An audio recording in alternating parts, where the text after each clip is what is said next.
Hi. Ashwath Marimuthu രചനയും സംവിധാനവും നിർവഹിച്ച് 2025 ഇറങ്ങിയ ഒരു കോമഡി ചിത്രമാണ് ഡ്രാഗൻ. ഈ സിനിമയിൽ പ്രദീപ് രാഗാനന്ദൻ, അനുപമ പരമേശ്വരൻ, കൈതു ലോഹർ, ജോർജ് മരയൻ, ഗൗതം വാസുദേവ്, KS രവികുമാർ, സ്നേഹ തുടങ്ങിയവരൊക്കെ മുഖ്യ കഥാപാത്രമായി തന്നെ അഭിനയിച്ചിട്ടുണ്ട്. അപ്പോ ഈ ഒരു പടത്തെ പറ്റി പറയുകയാണെങ്കിൽ ഏകദേശം 2.5 മണിക്കൂർ ഈ പടമുണ്ട്. അതിൽ അത്യാവശ്യം നല്ല പെർഫോമൻസ് നമ്മുടെ പ്രദീപ് രാഗാനന്ദൻ ചെയ്തിട്ടുണ്ട്. അതുപോലെ അനുപമ പരമേശ്വർ, കൈതു, ഇവരെല്ലാം അവരെ കൊണ്ട് പറ്റാവുന്ന രീതിയിലുള്ള നല്ലൊരു പെർഫോമൻസും കാര്യങ്ങളൊക്കെ ചെയ്തിട്ടുണ്ട്. പിന്നെ അതുപോലെ തന്നെ പ്രദീപിന്റെ ചില ആക്ഷൻസും കാര്യങ്ങളൊക്കെ കാണുമ്പോൾ നമ്മുടെ ധനുഷ് സാറിന്റെ അല്ലെങ്കിൽ ധനുഷ് സാറിനെ ഇമിറ്റേറ്റ് ചെയ്യുന്നുണ്ടോ എന്നുള്ള ഒരു ചെറിയ ഒരു കൺഫ്യൂഷൻ എനിക്ക് ഉണ്ടായിരുന്നു. കാരണം ചില സീനുകളൊക്കെ അതേപോലെ എനിക്ക് തോന്നിയായിരുന്നു. പക്ഷെ അതൊന്നും കാര്യമാക്കേണ്ട ആവശ്യമില്ല. നല്ലൊരു മൂവി തന്നെയാണ്. അത്യാവശ്യം എന്റർടൈൻമെന്റ് ആയിട്ടിരുന്ന് കാണാൻ പറ്റിയ ഒരു മൂവി തന്നെയാണ്. അപ്പൊ സിനിമയുടെ ഒരു ചുരുക്കം പറയുകയാണെങ്കിൽ പ്രദീപിന്റെ +2 കാലത്ത് തന്നെ ഒരു പ്രണയം ഫ്ലോപ്പായി പോകുന്നുണ്ട്. അതിന് കാരണം എന്താണെന്ന് ചോദിച്ചു കഴിഞ്ഞാൽ അദ്ദേഹം നല്ലൊരു പഠിപ്പും കാര്യങ്ങളൊക്കെ ആയിട്ട് മുന്നോട്ട് പോവുകയാണ്. കുഴപ്പമോ കാര്യങ്ങളൊന്നും ഉണ്ടായിരുന്നില്ല. അപ്പോ ഒരു പെങ്കൊച്ചിന് പഠിപ്പൊക്കെ ആണല്ലോ മുഖ്യമെന്ന് വിചാരിച്ചിട്ട് ആള് പഠിച്ച് ഈ ലവറിനോട് പോയിട്ട് പ്രണയം പറയുകയും പക്ഷെ ആ പ്രണയം ഫ്ലോപ്പായി പോവുകയുണ്ട്. അങ്ങനെ അതിനുശേഷം അദ്ദേഹം ഡിഗ്രിക്ക് പോകുന്നുണ്ട്. ഡിഗ്രിക്ക് പോയതിന് ശേഷം അദ്ദേഹം ആ കോളേജിൽ ഫുൾ അലമ്പും കാര്യങ്ങളൊക്കെ ആയിട്ടാണ് പോകുന്നത്. പഠിപ്പോ കാര്യങ്ങളൊന്നും ശ്രദ്ധിക്കാറില്ല. അവിടെ വെച്ചിട്ടുള്ള ഒരു പ്രണയമാണ് നമ്മുടെ അനുപമ പരമേശ്വരുമായിട്ടുള്ളത്. അങ്ങനെ ആ കോളേജിൽ നിന്ന് ഇദ്ദേഹം ഇറങ്ങിപ്പോവുകയാണ്. അതായത് അവിടുന്ന് അവനെ പറഞ്ഞു വിടുകയാണ്. അതിനുശേഷവും ഈ പ്രണയം മുന്നോട്ട് പോകുന്നുണ്ട്.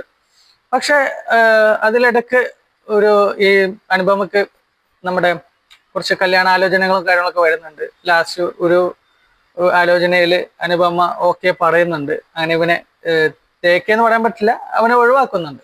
അപ്പൊ ആ ഒരു ടെൻഷനും കാര്യങ്ങളിലൂടെ ഇങ്ങനെ കുറച്ച് ദിവസം മുന്നോട്ട് പോകും. അതിനുശേഷം ആൾക്ക് ഒരു ബോധോദയം ഉണ്ടാവുകയാണ്.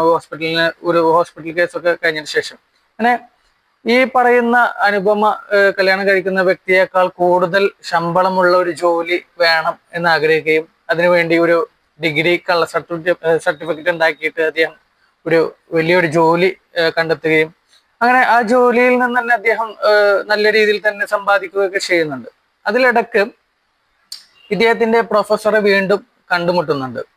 ആ പ്രൊഫസറെ കണ്ടുമുട്ടി പ്രൊഫസർ വന്നിട്ട് നിനക്ക് എങ്ങനെയാണ് ഡിഗ്രി കംപ്ലീറ്റ് ചെയ്യാതെ ഇങ്ങനെ ജോലിയും കാര്യങ്ങളൊക്കെ കിട്ടിയത്, അപ്പൊ ഫേക്ക് ആണോ അങ്ങനെയുള്ള കാര്യങ്ങളൊക്കെ ചോദിക്കുന്നുണ്ട്. അങ്ങനെയാണെന്നുണ്ടെങ്കിൽ ഞാൻ നിന്റെ ഈ MD പറയും. അതുപോലെ പ്രദീപ് ഒരു കല്യാണത്തിന്റെ വക്കത്ത് നിൽക്കുന്ന ഒരു സമയമാണ് നല്ലൊരു ഫാമിലിയിൽ. അപ്പൊ അവരോടും കാര്യങ്ങളൊക്കെ പറയും.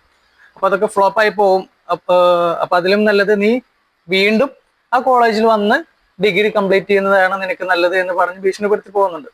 അതിനുശേഷം ഇവന് വേറെ വഴിയൊന്നുമില്ലാതെ വീണ്ടും ആ കോളേജിൽ പോയി ഡിഗ്രി കംപ്ലീറ്റ് ചെയ്യുന്നുണ്ട്. പക്ഷെ ആ ഡിഗ്രി കംപ്ലീറ്റ് ചെയ്ത സമയത്താണെങ്കിൽ പോലും അവിടെയും ചെറിയൊരു ഫേക്ക് ആയിട്ടുള്ള ഒരു സംഭവം നടക്കുന്നുണ്ട്.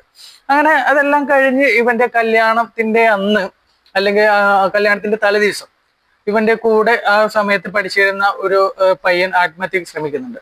അപ്പൊ അവനെ കാണാൻ വേണ്ടിയിട്ട് ഇവനും ഇവന്റെ കൂട്ടുകാരനും കൂടി പോകുന്നുണ്ട്. അവിടെ പോയി എന്താണ് കാരണം എന്നുള്ളതൊക്കെ അന്വേഷിക്കുമ്പോൾ ഇവൻ തന്നെയാണ് അല്ലെങ്കിൽ പ്രദീപ് കാരണമാണ് ഈ പയ്യൻ ഈ ആത്മഹത്യക്ക് ശ്രമിച്ചത് എന്നുള്ളത് ഇവൻ മനസ്സിലാക്കുകയും കല്യാണത്തിന്റെ അന്ന് ഇവൻ ഈ കല്യാണത്തിന് വന്ന എല്ലാവരോടും ഇവൻ ചെയ്ത തെറ്റും കാര്യങ്ങളെല്ലാം പറയുകയും ആ കല്യാണം ഒഴിവായി പോവുകയൊക്കെ ഉണ്ട്. അതിനുശേഷം ഇവൻ സ്റ്റേഷനിൽ പോയി ഹാജരാവുകയും ഒരു 6 മാസത്തോളം ജയിലിൽ കിടക്കുകയും ചെയ്യുന്നുണ്ട്. അങ്ങനെ അവന്റെ മനസ്സിൽ നന്മയുണ്ട്, പക്ഷെ വലുതാവാൻ വേണ്ടിയിട്ടുള്ള ഒരു ആഗ്രഹം എല്ലാം ഈ സിനിമയിലുണ്ട്. അപ്പം ഇതിലുള്ള ഒരു മെസ്സേജ് എന്ന് പറഞ്ഞു കഴിഞ്ഞാൽ നമ്മൾ കള്ളത്തരത്തിലൂടെ എന്ത് ചെയ്തു കഴിഞ്ഞാൽ അത് ഒരിക്കൽ പിടിക്കപ്പെടും, അല്ലെങ്കിൽ നമുക്ക് ഒരു സ്വസ്ഥമായിട്ടുള്ള ഒരു ജീവിതവുമായിട്ട് നമുക്ക് മുന്നോട്ട് പോകാൻ പറ്റില്ല എന്നുള്ള ഒരു മെസ്സേജ് ഒക്കെ ഈ സിനിമയിൽ കാണിച്ചു തരുന്നുണ്ട്. ഞാൻ പറഞ്ഞില്ല, അത്യാവശ്യം കുറച്ച് ഇമോഷൻസും ചില സീനുകളിലൊക്കെ വരുന്നുണ്ട്. എല്ലാം നല്ല രീതിയിൽ തന്നെയാണ് ഈ സിനിമ എടുത്തിട്ടുള്ളത്. എവിടെയും മോശം പറയാനുള്ള ഒരു സംഭവങ്ങളൊന്നും ഈ സിനിമയിലില്ല. അങ്ങനെ ലാസ്റ്റ് ഇവൻ ഒരു സ്വിഗ്ഗി ബോയോ അങ്ങനെയുള്ള ഒരു ബോയ് ആയിട്ട് വർക്ക് ചെയ്യാണ്. വീണ്ടും ഈ പ്രൊഫസറെ കണ്ടുമുട്ടുന്നുണ്ട്. ലാസ്റ്റ് ഈ പ്രൊഫസർ വന്നിട്ട് ഇവന്റെ ഈ വിശ്വസ്തതയും കാര്യങ്ങളൊക്കെ ഇഷ്ടപ്പെട്ട് അദ്ദേഹത്തിന്റെ മകളെ കല്യാണം കഴിച്ചു കൊടുക്കുകയും ചെയ്യുന്നുണ്ട്. അങ്ങനെയാണ് ഈ സിനിമ അവസാനിക്കുന്നത്. അപ്പോൾ സിനിമ 2.5 മണിക്കൂർ ഉണ്ടെങ്കിലും അത്യാവശ്യം കോമഡിയും കുറച്ച് റൊമാൻസും കുറച്ച് സെന്റിമെന്റ്സും എല്ലാം കൂടി മിക്സ് ചെയ്തിട്ടുള്ള നല്ലൊരു മൂവി തന്നെയാണ് ഡ്രാഗൻ എന്ന് പറഞ്ഞ മൂവി. എൻ്റെ ഒരു ഒപ്പീനിയനാണ് പറഞ്ഞത്. എനിക്ക് നല്ലോണം ഇഷ്ടപ്പെട്ടു. അപ്പൊ നിങ്ങൾ ഈ സിനിമ കണ്ടിട്ടുണ്ടെങ്കിൽ നിങ്ങൾ ഈ സിനിമയുടെ അഭിപ്രായം എനിക്ക് കമന്റ് ആയിട്ട് അറിയിക്കണം. കണ്ടിട്ടില്ലാത്തവരാണെങ്കിൽ ഒരു വട്ടം നിങ്ങൾ എന്തായാലും സിനിമ കണ്ടോളൂ. നല്ല പടമാണ്. അപ്പൊ നമുക്ക് അടുത്ത സിനിമയുടെ വിശേഷങ്ങളുമായിട്ട് വീണ്ടും കാണാം. Okay, by.